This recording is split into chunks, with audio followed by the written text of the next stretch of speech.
Good morning, everybody, and welcome here up at the hill. This morning, we have a great opportunity. And burning down the house, I'm not 100% sure. This is a song out of my time era. There's no doubt about it. But we're fortunate this morning to be able to have a conversation with Dennis Carlson and Ian Haggerty, as we're going to start talking about building partnerships and creating those safe school initiatives that that's important to all of us. And, from a community standpoint and a principal standpoint, these types of relationships are so important. So first and foremost, gentlemen, welcome. If you could, for the community out there, could you please just say who you are, your role within the fire department, please?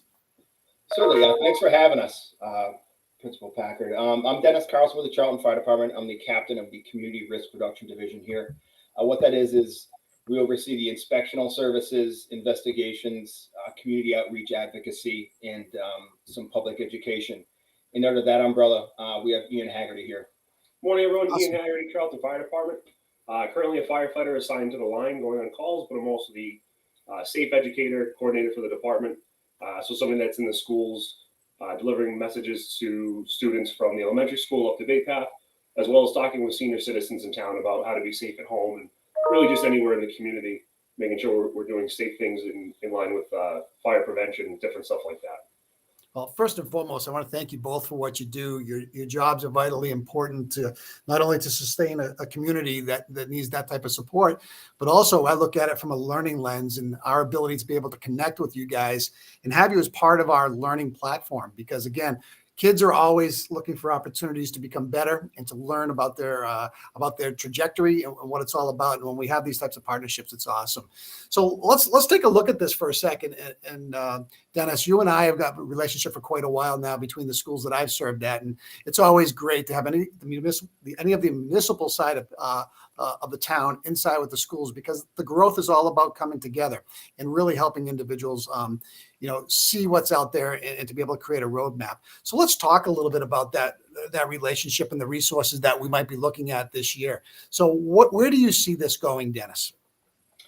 Well, what we're looking for is to be more active in the schools, just to have a presence up there more often, and not necessarily lecturing, just talking, getting to know each other, building a rapport, building a relationship where we can bounce ideas off each other and try to grow this wherever it takes it. We can be organic or we can force it down, a certain wormhole if we want to. But we do have the relationship from your previous positions, and we wanted to take that positive relationship and grow it within your new one. And we're excited to do that. And Ian, from your standpoint, as somebody who's more looking at connecting inside with the schools and being part of that, where do you see your role in regards to ensuring that the opportunity to be visible and, more importantly, to get to know kids and staff and get that bridge created? What does that look like through your eyes? Definitely getting into the schools more and being seen more. And like the inspector just said, maybe not in so much of a lecture, but more of a kind of like the relationship you guys have with your resource officer from the police department, where you're going to be more visible, more approachable, you're going to be able to ask questions, have better conversations instead of a steadfast lecture where they're just paying attention, but you can create a friendship. Again, it's somebody you can reach out and we preach it with the younger kids, a community helper. So we want to continue that term from the elementary school all the way up. Obviously each school is going to have different topics for the students to take home and really to learn and think about as they move along in life. But the goal again at the end of the day is just to make sure that every age group that we can reach and meet is safer. And if we can pass on a little bit of information that maybe prevents a fire incident or an EMS incident or something of that nature, then we've done our job. And that's what we want to carry on for all different levels. Yeah. I look at it this way. As you create those bridges, visibility is probably the most important thing. When we have students seeing fire department personnel or police department walking through the school, we want them to understand that they're part of our sustainable community. And again, they're part of a learning community. And that involves everybody. We do have our crisis management team and our planning that goes on in that capacity. But this is more than that. This is about creating awareness. This is about creating pathways and opportunities for personal growth for kids. That really excites me as a principal, because not often enough do we do that in accordance to the frameworks with the state. So again, when those bridges come in, communities become stronger, and quite frankly, the outcomes for students just become really, really, really special, because there are topics that we could talk about in regards to just help kids grow outside of what we consider crisis management. Would you agree? Absolutely. Certainly. Yeah. Yep. And Ian, we spoke very briefly about, even kids going off to college, seniors going off to workplace, their own living conditions, things of that nature. Have awareness of what that looks like, choices. I, as a building-based principal now at the high school level, after spending many years at the middle, I didn't have to worry about this, but the choices that kids make every single day with their peers, good choices for their bodies. Never mind, you're talking about choices getting into a car with people who have done things that they probably shouldn't have done. Just awareness to help them realize that, safety has to be the number one most important thing for everybody. Yeah, especially up at your school now. We're thinking dorm safety for those students that are going off to college. Sure. You're going to be alone. There's going to be no parent supervision, cooking safety, different things like that. And then, as you mentioned, distracted driving, making good choices behind the wheel. And then for the kids that are going out into a trade, learning safety. If there's a lot of incidents, unfortunately, that can happen by accident at a job site, you can, sustain some severe injuries. Just teaching kids on how to stop the bleed and incidents like that, where you can, make that stop of a bad injury before EMS arrives, before you're brought to the hospital or anything like that. Or even at home, if you're staying at home or you're working from home, cooking incidents at home, you cut yourself in the kitchen or something of that nature. It's just stuff to make everyone safer. If there is the incident where you're hurt, something to help yourself in the meantime before EMS arrives or before any sort of help arrives. Let's talk about first aid for a second and the very simple processes of teaching kids just things that they could take with them throughout their regular lives all the time. How easy is that to incorporate that into some training for kids?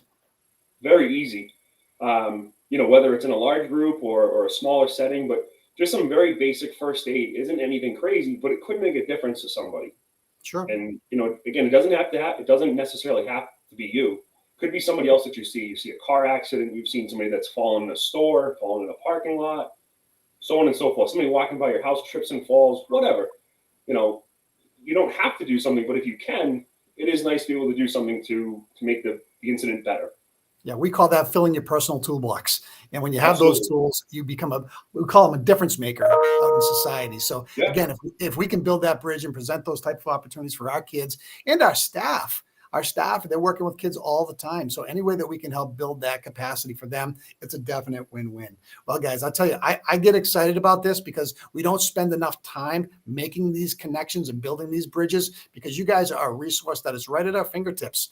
And, schools are often running and following the standards and teaching the frameworks, but this is just as important for our kids to understand how to build capacity and to be able to be that model type of citizen that has these type of tools. And again, I'm going to go back to, guys, what kind of message, any last minute messages here that you want to say to the community up here at Bay Path? We service 10 towns. We have 1,200 students. So there's a lot of students here, but this is a common message that I think that could be served throughout all of the towns in regards to the fire departments working in conjunction. So the floor is yours. Well, again, thank you for giving us the time to be here and to speak with you. Our message is just be safe and make good choices. Put yourself in a position to succeed and to make a difference if the situation arises. We also want to build this rapport and relationship to possibly influence someone to get into this career. It isn't just the run-of-the-mill call firefighter department anymore. It's a full-time professional organization with 23 full-time members, and we're proud of what we do, and we're proud of the community we serve, and we look forward to growing this relationship.